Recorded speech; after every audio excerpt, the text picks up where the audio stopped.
Perkenalkan, nama saya Salma Nurwardah. Di sini saya akan memaparkan materi tentang hakikat sumber daya. Apa sih yang dimaksud dengan sumber daya?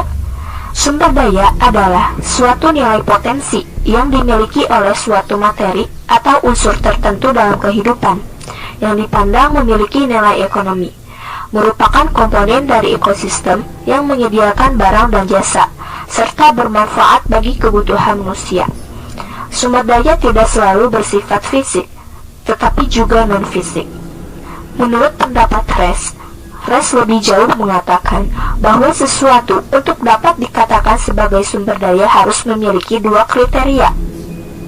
Kriteria yang pertama, harus ada pengetahuan teknologi atau keterampilan untuk memanfaatkannya.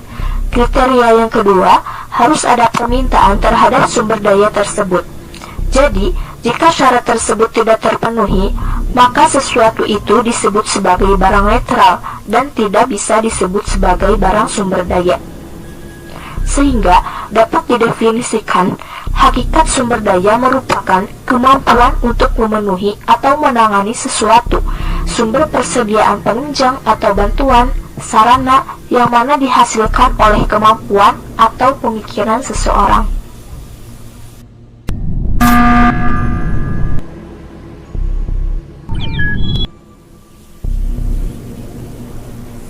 Saya Salsabila Nur Hanifah dengan NIM 120801019 akan memaparkan definisi dan pengaturan sumber daya manusia. Pengaturan sumber daya manusia atau human resourcing ke dalam setiap unit organisasi untuk mengerjakan pekerjaan yang telah ditetapkan disebut sebagai staffing. Staffing adalah proses rekrutmen, seleksi, dan penempatan atau mempekerjakan karyawan dengan berdampak positif bagi efektivitas dan efisiensi pencapaian tujuan organisasi. Sedangkan definisinya yaitu sumber daya manusia dinamakan sebagai tenaga kerja atau workforce. Personalia adalah orang yang bekerja untuk mencapai tujuan organisasi, yaitu manajer dan karyawan. Baik manajer maupun bukan manajer atau karyawan, keduanya adalah people who work in organization.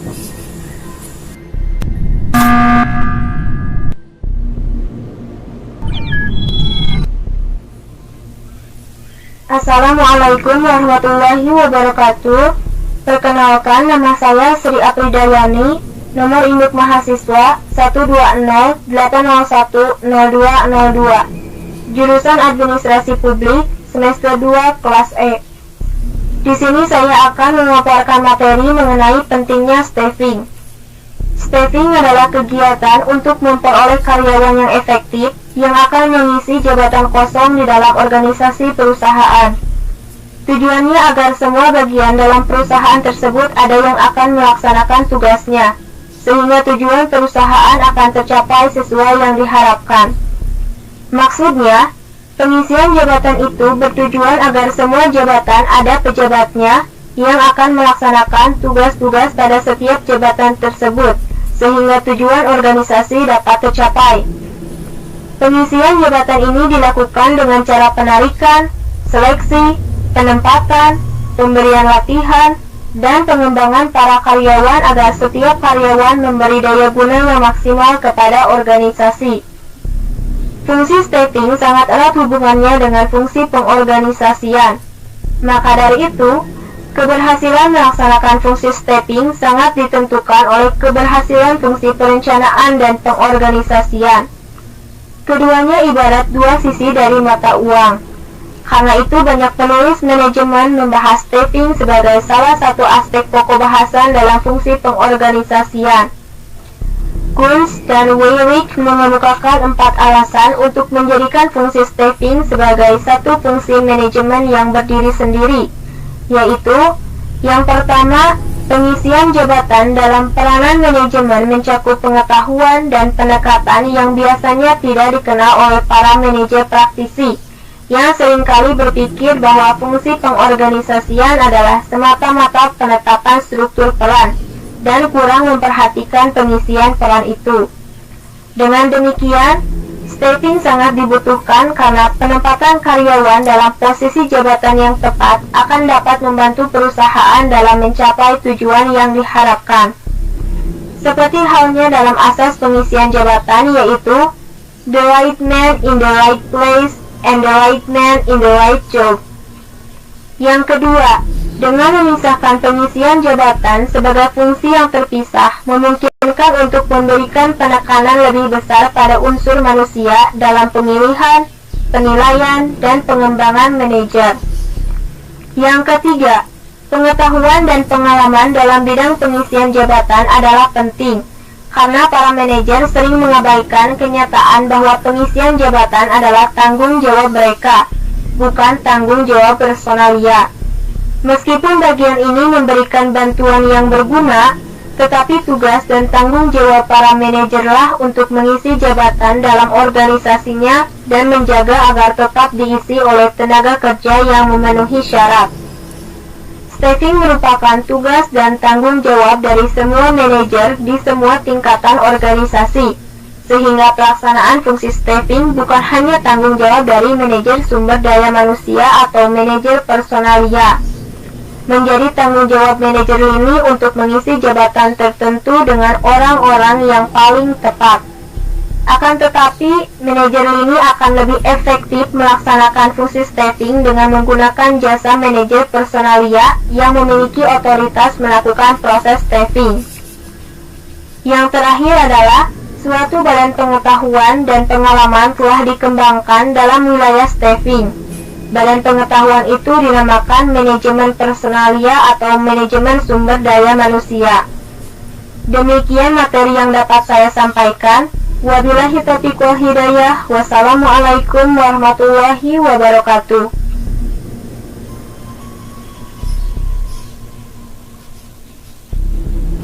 Assalamualaikum warahmatullahi wabarakatuh. Di sini saya akan memaparkan materi mengenai kegiatan-kegiatan pendukung staffing. Perencanaan sumber daya manusia, human research dan planning. Eric Peter dalam Jackson dan Schuller 1990 dan Schuller dan Walker 1990, proses di mana manajemen menetapkan bagaimana organisasi seharusnya bergerak dari keadaan sumber daya manusia sekarang ini menuju posisi sumber daya manusia yang diinginkan di masa depan. Schuller dan Walker 1990 menyebutkan bahwa perencanaan sumber daya manusia meliputi 5 tahapan, yaitu 1. Mengidentifikasi tujuan. 2. Peramalan keperluan atau syarat dasar sumber daya manusia. 3. Menilai keahlian yang telah dimiliki dan karakteristik penawaran internal lainnya. 4. Menentukan kebutuhan utama sumber daya manusia.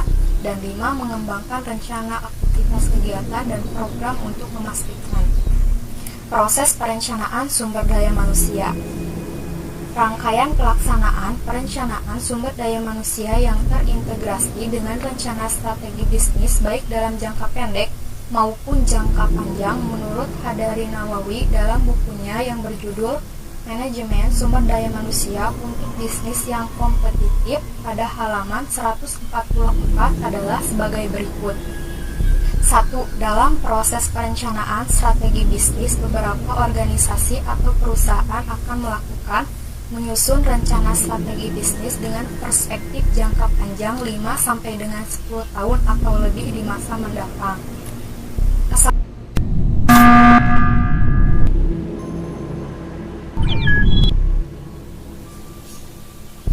Menyusun rencana operasional bisnis yang dijabarkan dalam rencana strategi dengan perspektif jangka sedang 3-5 tahun di masa mendatang. Menyusun rencana tindakan berupa anggaran dengan perspektif tahunan yang menggambarkan kegiatan bisnis yang akan dilaksanakan selama 1 tahun tahunan dengan menyediakan anggaran tertentu untuk dapat diwujudkan. 2. Dalam kegiatan perencanaan sumber daya manusia. Pada tahap awal perencanaan sumber daya manusia mengidentifikasi isu-isu berdasarkan komponen-komponen di dalam rencana strategi bisnis jangka panjang. Beberapa komponen yang bisa dijadikan isu perencanaan sumber daya manusia antara lain filsafat perusahaan, laporan hasil penelitian tentang hal-hal seputar lingkungan bisnis, tujuan-tujuan dan sasaran strategis yang akan dicapai hasil analisis SWOT perusahaan. Pada tahap selanjutnya, hasil analisis ISU digunakan sebagai masukan dari perencanaan operasional jangka menengah ke dalam tahap kegiatan perkiraan kebutuhan sumber daya manusia dalam proses perencanaan sumber daya manusia. Hasil perkiraan kebutuhan sumber daya manusia tersebut dijadikan masukan secara integral dalam penyusunan anggaran tahunan ke dalam langkah perencanaan sumber daya manusia.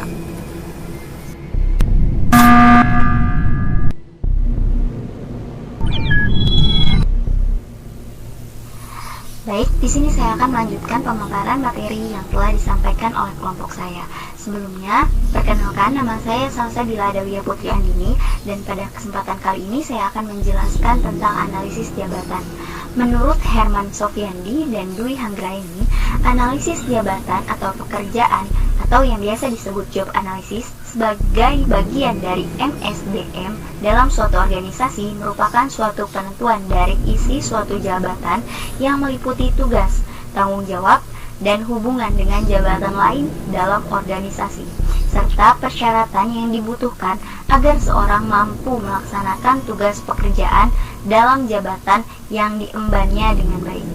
Adapun tujuan analisis jabatan diantaranya, yang pertama adalah menetapkan spesifikasi karyawan, yang kedua adalah menentukan kebutuhan pelatihan, yang ketiga adalah menentukan peringkat, dan yang terakhir adalah pengembangan metode.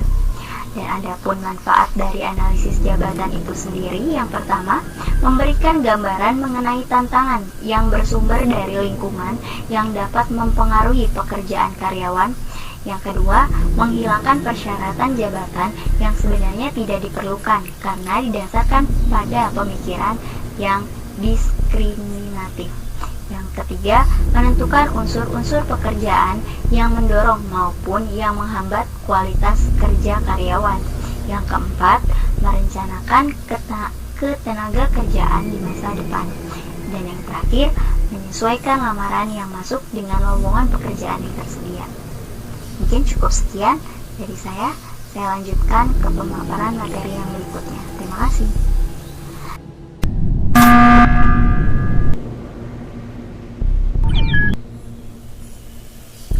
Nama saya Tia Rahmadina. Di sini saya akan memaparkan materi tentang informasi jabatan. Analisis jabatan harus dilaksanakan dengan menganalisis dua aspek dari suatu jabatan, yaitu yang pertama ada aspek kegiatan pelaksanaan pekerjaan apa yang sebenarnya dikerjakan oleh pemangku jabatan. Yang kedua, aspek persyaratan dari seorang pemangku jabatan mengenai syarat-syarat yang harus dipenuhi oleh seorang pemangku jabatan agar dapat melaksanakan tugas dan pekerjaannya dengan baik. Untuk menganalisis dua aspek itu diperlukan informasi yang berhubungan dengan jabatan yang akan dianalisis, yaitu yang pertama ada informasi jabatan mengenai pelaksanaan pekerjaan menyangkut apa yang harus dikerjakan, bagaimana mengerjakan, dan mengapa harus melakukan pekerjaan itu. Yang kedua, informasi persyaratan jabatan mengenai kualifikasi umum dan khusus yang harus dimiliki seorang karyawan. Kualifikasi umum menyangkut pendidikan minimum yang disyaratkan, pengetahuan yang harus dimiliki, kemampuan dan keahlian yang dimiliki dan diperoleh baik dan praktik maupun latihan kerja yang mencakup keahlian mental, fisik, sosial, dan pengalaman kerja yang berhubungan dengan pekerjaan tertentu. Kualifikasi khusus menyangkut bakat yang dimiliki kepribadian, kemampuan pengendalian diri, minat kerja, kesehatan fisik dan mental, jenis kelamin yang serasi untuk menyelesaikan tugas.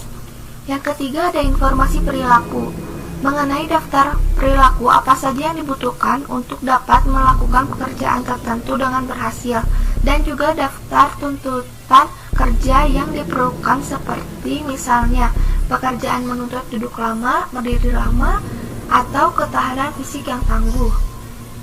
Yang keempat ada informasi mengenai peralatan yang dibutuhkan untuk melakukan pekerjaan tertentu. Yang kelima, informasi standar kinerja mengenai indikator-indikator atau target-target yang harus dicapai sebagai standar atau ukuran untuk menentukan apakah pekerjaan berhasil dilaksanakan dengan baik atau tidak. Yang keenam, ada informasi konteks pekerjaan mengenai kondisi kerja, beban kerja, waktu dan jadwal kerja, dan posisi jabatan di dalam struktur organisasi.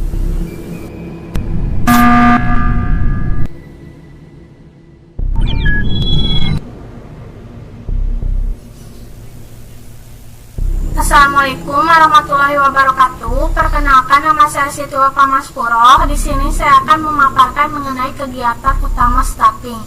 Yang pertama, perencanaan. Perencanaan adalah upaya sadar dalam pengambilan sebuah keputusan yang sudah diperhitungkan dengan matang. Di dalamnya mencakup hal apa saja yang akan dilakukan di masa mendatang oleh perusahaan. Yang kedua, rekrutmen adalah proses penarikan kandidat bermutu untuk mengisi posisi yang kosong dalam perusahaan. Proses rekrutmen dimulai pada waktu diambil langkah mencari pelamar dan berakhir ketika pelamar mengajukan lamarannya. Rekrutmen dibagi menjadi dua. Yang pertama, rekrutmen internal adalah proses untuk mendapatkan sumber daya manusia dengan mempertimbangkan tenaga kerja yang sudah ada. Dengan kata lain, rekrutmen internal adalah proses memperoleh tenaga kerja yang diperoleh dari sumber daya manusia yang telah dimiliki oleh perusahaan. Yang kedua, rekrutmen eksternal adalah perusahaan mendapatkan tenaga kerja atau sumber daya manusia yang ditempatkan pada suatu jabatan tertentu yang diperoleh dari luar. Kelebihan dari rekrutmen eksternal ini adalah perusahaan mendapatkan peluang untuk mendapatkan tenaga kerja yang lebih baik lagi, sehingga akan berdampak positif bagi perusahaan. Yang ketiga, seleksi. Seleksi adalah proses dalam menemukan tenaga kerja atau karyawan yang sesuai dan tepat dari beberapa kandidat yang tersedia. Seleksi harus dilakukan setelah perusahaan menetapkan jenis rekrutmen yang akan dilakukan. Hal-hal yang biasanya dilakukan dalam proses seleksi: seleksi administrasi, seleksi kualifikasi, seleksi sikap dan perilaku.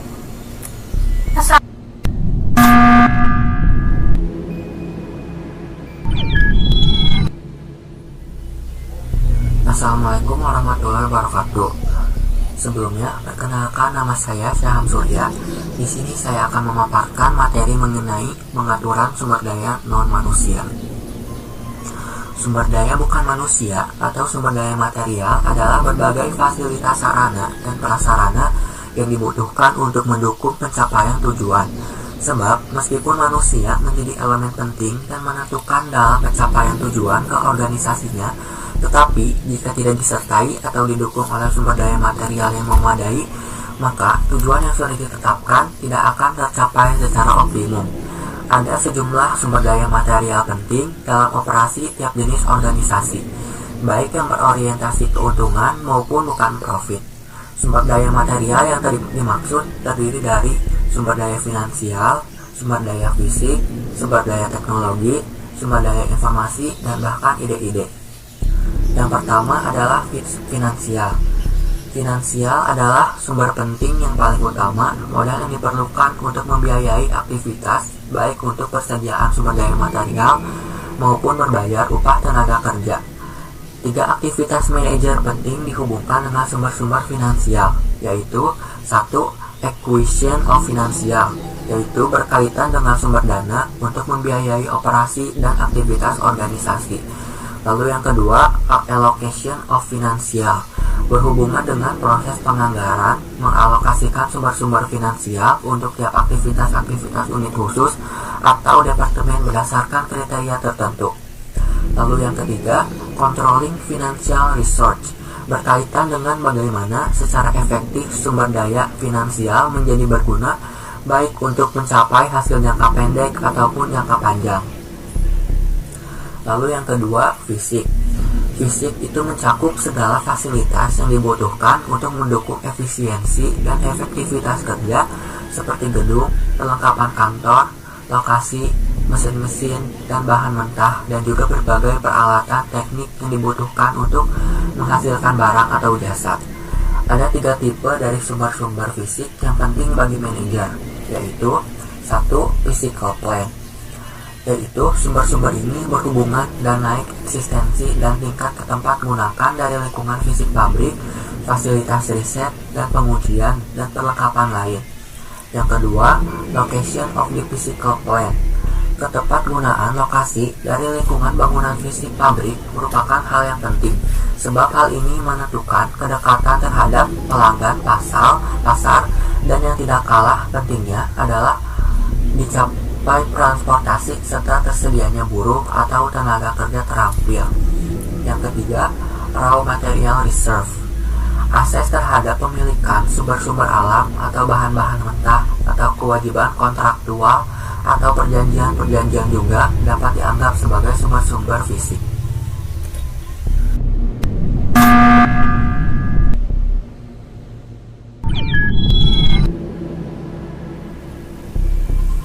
Lalu selanjutnya, yang ketiga, sistem dan teknologi. Sistem dan teknologi dimaksudkan untuk memproduksi barang-barang dan jasa-jasa secara lebih efektif dan efisien. Sistem dan teknologi berhubungan dengan 1. Sistem capabilities. Kapabilitas sistem berkaitan dengan proses aspek-aspek yang cenderung mensupport fungsi-fungsi tertentu dari organisasi, misalnya model kendali mutu, sistem distribusi. Tiap organisasi umumnya mengembangkan kapabilitas sistem ini, misalnya sistem informasi finansial, untuk meningkatkan kehasilgunaan dan ketepatgunaan aktivitas manajerial. Yang kedua, technological capabilities. Jika kapabilitas sistem berhubungan dengan proses elemen-elemen tertentu dari organisasi, maka kapabilitas teknologi secara khusus lebih berhubungan dengan output dari suatu perusahaan, misalnya paten, pengakuan kualitas produk yang tinggi. Lalu yang keempat, informasi. Informasi yaitu gambaran tentang hasil pelaksanaan aktivitas maupun yang mendukung pelaksanaan aktivitas, baik lisan maupun tulisan yang dibutuhkan pada saat tertentu, termasuk peraturan-peraturan yang harus dipatuhi atau menjadi pedoman dalam melakukan pekerjaan.